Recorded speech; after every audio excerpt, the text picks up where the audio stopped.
Hello friends, आज मैं आपको बताऊंगी अगर आप लोग एफडी कराने जा रहे हैं तो पहले पढ़ लें ये खबर। फ्रेंड्स, इसको बताने से पहले मैं आप सभी से रिक्वेस्ट करना चाहती हूँ, अगर आपने अभी तक मेरे चैनल को सब्सक्राइब नहीं किया है तो प्लीज अभी मेरे चैनल श्यामा टिप्स को सब्सक्राइब करें। आज के दौर में लोग शेयर बाजार, म्यूचुअल फंड, ब्रांड्स या फिर गोल्ड में निवेश करते हैं। इसके बावजूद देश के लोगों में फिक्स डिपॉजिट के प्रति भरोसा कम नहीं हुआ है। आज भी देश में सबसे सुरक्षित निवेश फिक्स डिपॉजिट को ही माना जाता है।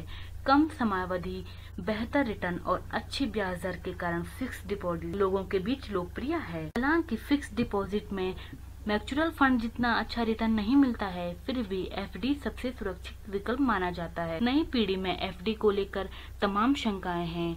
एफडी की सुविधा सिर्फ बैंक में ही है?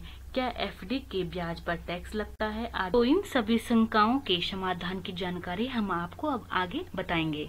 एफडी की सुविधा।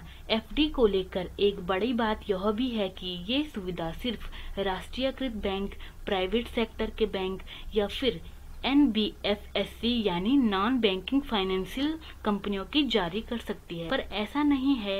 एफडी की सुविधा आपको पोस्ट ऑफिस में भी मिल जाएगी। इसके अलावा आप कोऑपरेटिव एफडी ले सकते हैं, जिसमें डिपॉजिट पर सबसे ज्यादा ब्याज मिलता है। हाँ, यहाँ एक बात का ध्यान जरूर रखें कि कोऑपरेटिव एफडी को ज्यादा सुरक्षित नहीं माना जाता है। ऐसे में सुरक्षित एफडी कराने के लिए बैंक या फिर पोस्ट ऑफिस ज्यादा बेहतर है। क्या ब्याज पर टैक्स लगता है? यहाँ एफडी पर मिले ब्याज पर कर देना होता है, लेकिन अगर यह आपकी कुल आय में इनकम फ्रॉम अदर सोर्स के अंतर्गत आती है। पर एफडी ब्याज कैलकुलेटर के जरिए हमें पता चलता है कि किसी विशेष स्कीम पर आप कितना ब्याज कमा सकते हैं। यदि आपके पास किसी भी वित्तीय वर्ष में ब्याज की रकम 10,000 रूपए से अधिक हो जाती है तो इस राशि पर 10% TDS करता है। हालांकि आयकर का मार्जिनल रेंट 20 से 30% के बीच रहता है, लेकिन अतिरिक्त टैक्स लायबिलिटी होने पर रिटर्न फाइल करते समय टैक्स का भुगतान आपको करना पड़ता है। फिक्स डिपॉजिट पर टैक्स में छूट मिलती है। फिक्स डिपॉजिट किए गए निवेश पर आयकर अधिनियम 80 के तहत ब्याज पर छूट मिलती है, लेकिन यह छूट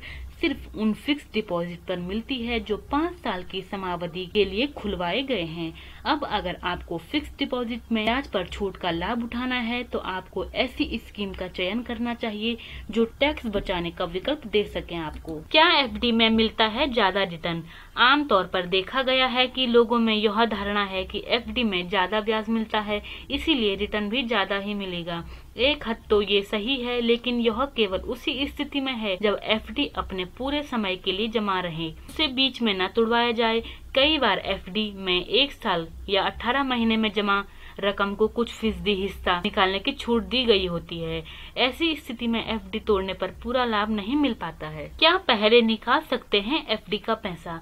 आमतौर पर लोगों को मत है कि एफडी को समय से पहले ही निकाल लेने पर कम रिटर्न मिलता है। ऐसा सही भी है, लेकिन कुछ वित्तीय संस्थान होते हैं जहां आप पार्शियल विड्रॉल कर सकते हैं। इस विड्रॉल पर कोई पेनल्टी भी नहीं लगती है। तो फ्रेंड्स, ये थी एफडी अकाउंट के बारे में जानकारी। अगर आपको मेरी वीडियो पसंद आई हो या आपको मेरी वीडियो से कोई जानकारी हासिल हुई हो तो प्लीज अभी मेरे चैनल को सब्सक्राइब करें, लाइक करें, शेयर करें। Thank you for watching this video.